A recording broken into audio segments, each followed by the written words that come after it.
हमको भी नहीं करना होता। होकर मस्त मलंग। पर ये गुजरात है, यहाँ वाले कुछ भी बन सकते हैं। वाह! होकर मस्त मलंगी गम को। वो बता रही गुजरात वाले कुछ भी बन सकते हैं, तो गुजरात वाले कुछ भी बना सकते हैं। होकर मस्त मलंगी। मैं तो बिहार का रहने वाला हूँ साहब। इस बात पर घमंड महसूस करता हूँ कि जैन धर्म में 24 तीर्थंकर होते हैं और 22 मेरे बिहार से आते हैं। तो होकर मस्त मलंगी गम को मार। मैंने बता रहा हूँ, जब तक सब ताली नहीं बजाओगे मैं यही लाइन गाता रहूंगा। होकर भाई साहब, इनको तो खिलाओ पिलाओ मंत्रालय दे दो। इनके घर में कोई खाने पे चला जाए, पूरा खानदान बेलचा लेके, भाभी जी ऐसे मुंह पकड़ती है, आ करो, तो उनकी बिटिया ऐसे बेलचा में 1 रोटी 2 रोटी, भाई साहब 40 रोटी में खा गया। कह भाई आपने तो कुछ खाया ही नहीं। कमाल है यार, ऐसे गुजराती भी पहली बार देखे, हालांकि ये राजस्थान के रहने वाले हैं। ये बता दिया था मुझे, कितना बता देना। तो होकर मस्त मलंग। मजा भी मुझे नहीं आया जैसा मुझे आना चाहिए। तो होकर मस्त मलंगी गम को मारो। जोरू ताली बूटो। होकर मस्त। आज जब मैं अहमदाबाद एयरपोर्ट पर उतरा, एयरपोर्ट से बाहर आया, 2 लोग आपस में आधे घंटे से गाली गलौज कर रहे थे। मुझसे रहा नहीं गया, मैं उनके पास गया, मैंने जाकर उनको समझाया, तब मारपीट हुई। होकर मस्त मलंगी गम को। मारपीट हुई मेरे साथ। बस अम्मा जाओ। वो मुझे बुरी तरह से धुनने लगे, मैंने फिर समझाया तो अच्छी तरह धुना। तो होकर मस्त मलंग। अच्छा, एक कमाल और हुआ, तो इतने बढ़िया होटल में रुकवा दिया हमें अच्छे की आदत ही नहीं। मैं नीचे आके चाय पीने लगा, मैं चाय पी रहा था, तभी एक कुत्ता आया। कुत्ते को देखकर मेरे भीतर दया जगी। दया जैसी जगी तो मैंने चाय वाले से कहा 1 बिस्कुट का पैकेट दो। उसने मुझे 1 बिस्कुट का पैकेट दिया। मैंने पैकेट को खोला और 1 बिस्कुट निकाला, बाकी वापस जेब में। अक्सर हमारे भीतर इतनी ही दया जगती है। 1 बिस्कुट निकाला, कुत्ते की तरफ फेंका, कुत्ते ने यूं लपका, अलपकते ही अलट पलट अलट पलट अलट पलट 1 मिनट में 12 बार पलटी मारी। नीतीश कुमार से भी ज्यादा 12 बार पलटी मारी। मैंने तुरंत ही चाय वाले की गर्दन पकड़ ली। मैंने कहा क्या मिला दिया तूने बिस्कुट में? ये तो अच्छा हुआ कि मैंने पहले नहीं खाया, नहीं तो मैं भी ऐसी पलटी मार रहा होता। तो चाय वाले ने मेरे हाथ जोड़ लिए, बोला बाबूजी मुझे मत डांटिए, बिस्कुट पतंजलि का है। आते ही कुत्ता अनुलोम विलोम कपालभाति सूर्य नमस्कार प्राणायाम सब कुछ एक साथ करने लग गया। तो होकर मस्त मलंगी गम को। आया मजा नहीं।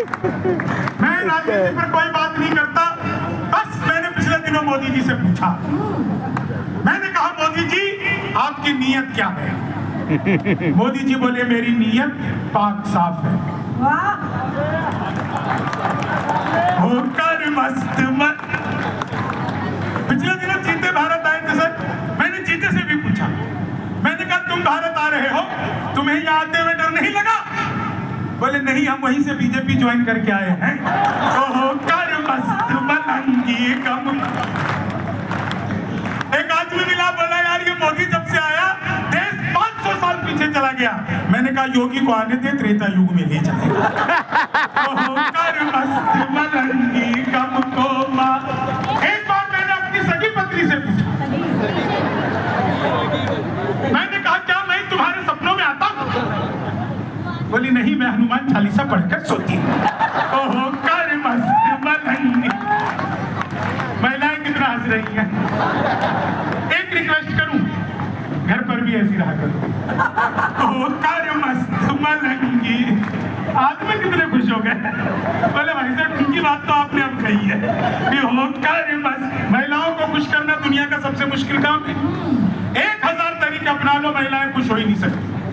हम पुरुष महिला को देखते ही खुश हो जाते हैं। तो होकर मस्त मलंगी गम को मारो। अच्छा, जैनी लोग हैं, जैनी लोग इतना हंसते, यही बड़ी बात है। भाई साहब कमाल क्या होते हैं जैनी अरुण जी। मैंने तो पिछले दिवाली में मैं दुकान गया, वहां पर लिखा था जैन पटाखे। मैं 10,000 के खरीदे। जीत लाया, एक नहीं फूटा। अगले दिन मैं वापस गया, मैंने कहा क्या पटाखे दे दिए तूने? एक नहीं फूटा। बोला भाई साहब जैन पटाखे अहिंसक। होकर मस्त मलंगी गम को मारो। क्या बढ़िया, एक बार झूम के तालियां बजा दो आप लोग, बहुत बढ़िया सुन रहे हो। मैंने कल्पना नहीं की थी कितना अच्छा आप लोग सुनोगे, सच बता रहा हूँ। होकर मस्त मलंगी, एक तालियां तो आप सौरभ जैन भयंकर के लिए बजाइए। वो लड़का पूरे हिंदुस्तान में जाता है और जिन वाणी के सार को अपनी जिभा से गाने का काम करता है। भले ही आप लोग उसकी कविता पर तालियां कम बजाते हो, लेकिन उसका मन देखिए आपकी बात को पहुंचाने का काम करता है साहब। वो कई लोग भले उसकी कविता से उग रहे थे, लेकिन उसकी बातें वो थी जो आप सबको सुननी चाहिए। मैंने इसलिए कहा इसके पास भी 4-5 कार्यक्रम रहते हैं अपने क्षेत्र में, तो लगेगा भाई साहब ने मेरी तारीफ कर दी, चलो इन्हें बुलाया जाए। तो होकर मस्त, मैं बिहारी हूँ, मूर्ख थोड़ी हूँ। होकर मस्त। अच्छा यहाँ अहमदाबाद में भी बहुत बिहारी है साहब, इसमें हमारी कोई गलती नहीं है। खुशबू बता रही थी ना, सारा कसूर आप लोगों का। बड़े बड़े पांडाल लगाते हो, कीर्तन मंडली बुलवाते हो, फिर भजन करवाते हो, राधे राधे जब वो चले आएंगे बिहारी, राधे राधे जब वो चले आएंगे बिहारी। अब कलयुग में वो बिहारी आ नहीं सकते, हमें ट्रेनों में ठुस ठुस कराना पड़ता। तो होकर मस्त मलंगी गम को मारो। अरे खुशबू ने कितनी बढ़िया बात कही, नारी खुलने की बात कर रही थी, फिर पता नहीं क्या करने लग गई। मैं तो अभी पिछले दिनों अमेरिका गया था ना, अमेरिका, पूरे अमेरिका में दोस्तों मैं धोती कुर्ता पहन के घूम रहा था। वहां पे वो टाइम्स स्क्वायर टावर है, आप में से भी कई लोग गए होंगे। टाइम्स स्क्वायर टावर पे मैं धोती पहन के घूम रहा था। कई लोग तो वहां पर कुछ भी नहीं पहनकर घूम रहे थे, मैं तो फिर भी धोती पहना। एक अंग्रेज ने मुझे ऊपर से नीचे तक देखा, बोले व्हाट इज दिस? मैंने कहा धोती। बोला व्हाट धोती? मैंने कहा फुली एयर कंडीशनर। मस्त मलंगी। और अंग्रेज ने पीछे से मेरा धोती का लाल पकड़ लिया। बोला व्हाट इज दिस जेंटलमैन? मुझे गुस्सा आया, मैंने उसका टाई पकड़ लिया। मैंने कहा you tell me first what is this gentleman? बोला this is my neck tie. मैंने कहा this is my back tie. तो होकर मस्त मलंगी गम को मारो गोली मितवा, शंभू के संग हंसो हंसाओ, करो ठिठोली मितवा, होकर मस्त मलंगी। सच में इतना अच्छा लग रहा है, महिलाएं खुश है। एक बात बताऊं, एक दिन पत्नी बोली आज खाना मैं बनाऊंगा। तो होकर मस्त, मैंने कहा जो सबसे अच्छा आता है बना ले, मुंह बना कर आ गई। तो होकर मस्त मल, लेकिन उसने बनाई पनीर की सब्जी, मैंने उसमें पनीर ढूंढा। मैंने कहा भाग्यवान ये कौन सा पनीर बनाया तुमने? बोली खोया पनीर। खोया पनीर, पनीर। मैंने कहा ये रोया पनीर हो गया। तो होकर मस्त मलंगी गम को मारो को। अच्छा देखो जैन लोगों में बड़ी खूबसूरती है साहब, बस एक कमी है, आप लोग गुटखा बहुत खाते। और इतना अगर आपको एक महीने के लिए ताजमहल पर छोड़ दिया जाए तो लाल किला बना करके लौटोगे। तो होकर मस्त मलंगी गम को मारो गोली मितवा। अच्छा देखो मेरा नाम शंभू है, हंसी हर जगह बिखरी पड़ी है, समय की अपनी सीमाएं होंगी, हंसी की कोई सीमा नहीं है साहब। मैं सच बता रहा हूँ आपको, भी वो महाकुंभ लगा था, महाकुंभ लगा, इतने सारे नागा बाबा नहीं पहुंचे थे। पुण्य उन्हीं को मिला जो कुंभ में डुबकी लगाने के बाद फेसबुक पर स्टेटस डाला। जिसने स्टेटस नहीं डाला उसके हिस्से का पुण्य कट गया। नागा बाबा इतने पहुंचे ही नहीं थे। जब आम लोगों ने वहां पर मोनालिसा को देखा तब नागा हुए। तो अच्छा एक मजे लेना, वो हमारी वित्त मंत्री निर्मला सीतारमण भी गई थी, उन्होंने डुबकी लगाई, डुबकी लगा के बाहर निकली तो बगल में नागा बाबा खड़े। उन्होंने नागा बाबा को प्रणाम किया, बोले बाबा आशीर्वाद दो। बोले मैं कोई नागा बाबा नहीं हूँ, मैं टैक्स पे हूँ। तो होकर मस्त मलंगी, टैक्स भरते भरते नागा हो गया। तो होकर मस्त मलंगी कम को, मजा आ रहा है ना? होकर मस्त मल, अभी तो मैं शुरू ही नहीं हुआ। होकर जीवन आनंद से जीना चाहिए। मैं सच बता रहा हूँ, महिलाओं को खुश देखता हूँ, मुझे इतना अच्छा लगता है। ये महिलाएं हम पे आरोप लगाती है कि ये पुरुष जो है निकलने से रहते हैं, साफ सुथरे नहीं रहते, साफ सफाई का ध्यान नहीं रखते, महिलाएं बहुत सफाई पसंद होती है। बिल्कुल झूठी बात है। हम पुरुष महीने में एक दिन के लिए भी या हफ्ते में एक दिन के लिए भी नाई की दुकान पर जाएं, हम बाल कटवा करके आए, दाढ़ी बनवा करके आए, हम आते ही सबसे पहले नहाते हैं। मैंने आज तक एक भी महिला ऐसी नहीं देखी जो ब्यूटी पार्लर से वापस आने के बाद कर मस्त बनंगी। क्या बढ़िया बात है, आप लोग अपनी बात पर खुश हो रही हो, ये अच्छी बात है। मैं तो ट्रेन में आ रहा था, बीच वाली बस पर सो रहा था, ऊपर पे 30-40, नीचे पे 80-90, तो 30-40 के 80-90 से पूछा, बोली बहन तेरी उम्र क्या है? 80-90 बोली होगी 38-40। अब उससे पूछ ले तेरी क्या है? बोली 18-20। मैं तो 20 के बरस से धाम से नीचे गिरा। बोली भाई साहब क्या कर रहे हो? मैंने कहा जी पैदा होने की कोशिश। ओहो कर मस्त मलंगी गम को।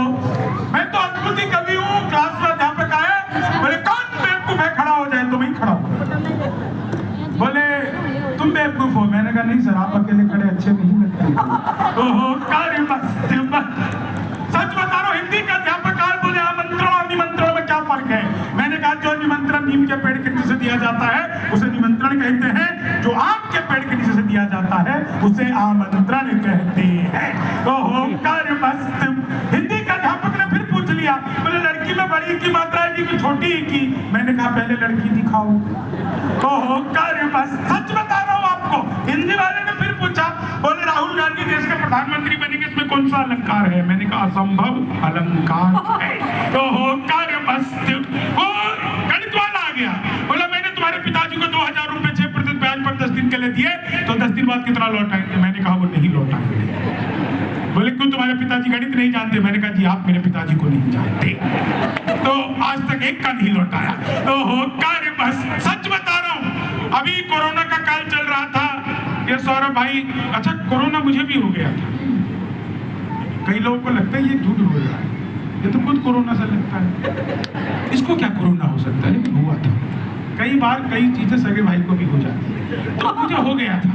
मैं कोरोना से ठीक हुआ, सौरभ मेरे से मिलने घर आए।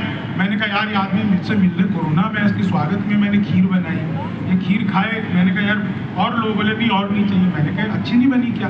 बोले नहीं बहुत अच्छी बनी है। मैंने कहा तो और लो। बोले नहीं यार खीर तो बहुत अच्छी बनी है शंभू भाई, लेकिन ऐसा लगता है कि आप इस खीर में चावल डालना भूल गए हैं, खाली दूध ही दूध है। तो मैंने कहा यार मैं तो चावल डालना नहीं भूला हूँ, आप मास्क उतारना भूल गए।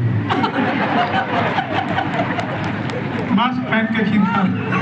कोरोना में भाई साहब की हालत ऐसी थी, मुझे याद आ गई। चावल नहीं वो ब्यूटी पार्लर बंद थे, महिलाएं भी मास्क पहन के रहती थी। मेरी पत्नी ने जब 2 महीने बाद मास्क उतारा तो मुझे लगा ससुर जी आ गए। शक्ल तो आपसे मिलती है, उसकी भी मूंछें आ गई थी। तो ऐसा हो जाता है सब। तो मामला बिल्कुल अद्भुत है साहब। आप लोग क्या बढ़िया आनंद के लोग हैं। सच बता रहा हूँ, आप सबकी मस्ती जिंदा है, और इसलिए कहता हूँ कि जिसकी मस्ती जिंदा है उसकी हस्ती जिंदा है। और बहुत सारे लोग मैंने ऐसे देखे हैं, लगता है जैसे जबरदस्ती जिंदा है। तो जबरदस्ती से यहाँ पे 2-4 डॉक्टर भी होंगे। डॉक्टरों को प्रणाम करता हूँ। 2 लोगों ने मुझसे हाथ उठाया, भाई डॉक्टरों को प्रणाम है तुम्हें। मैं डॉक्टर को हमेशा प्रणाम करके चलता हूँ, क्योंकि एक ऊपर ईश्वर और नीचे डॉक्टर। ईश्वर पर भगवान स्वरूप और नीचे डॉक्टर भी भगवान का रूप। कभी भी मैं ऊपर वाले को भी नाराज नहीं करता, नीचे वाले को भी नाराज नहीं करता। आप भी मत। अगर कभी आपसे ऊपर वाला ईश्वर नाराज होता है तो वो नीचे वाले डॉक्टर के पास भेज देता है। और गलती से भी आपने अगर नीचे वाले डॉक्टर को नाराज किया तो आपका ऊपर वाले ईश्वर के पास जाना तय है। एक दृश्य आपने इतने कवि सम्मेलन सुने होंगे, इस दृश्य का आनंद लेना। ऑपरेशन थिएटर में डॉक्टर साहब घुसे, मरीज को देखा, देख करके कहा पांडे घबराओ मत। इतना सुनते ही मरीज उठकर बैठ गया। बोला डॉक्टर साहब मेरा नाम पांडे नहीं है। बोला मैं जानता हूँ पांडे मेरा नाम है। मैं खुद को कह रहा हूँ पांडे, घबराओ मत। तभी वो मरीज ने देखा कंपाउंडर के हाथ में फूलों की माला। बोले ये क्या है? बोले कुछ नहीं है, मेरा पहला ऑपरेशन सफल हो गया तो मेरे लिए, नहीं तो तुम्हारे काम। बहुत अद्भुत है, समय की अपनी सीमाएं हैं। 5 मिनट आप लोगों को और सुनाता हूँ, आप सबको मजा आ जाएगा। सब बात जी भर के सुनाओ शंभू जी, कमाल वाह। तो क्या तुम्हें क्या लग रहा है मैं जी भर के नहीं सुना रहा हूँ? मेरा जी इतना छोटा, मैं क्या करूँ? एक बार जरा तालियां बहुत अच्छा सुन रहे हैं, सब सुन रहे हैं। अरे नहीं, बहुत अच्छा सुन रहे हो। ताली वाली तो ऐसी बजती रहती है, ताली बजाने पे बड़ा काम थोड़ी है, बहुत छोटा काम है। आप निकल जाओ सड़क पे, किसी भी चौराहे पे ताली बजाने वाले मिल जाएंगे, तो बड़ा काम है ताली बजाना।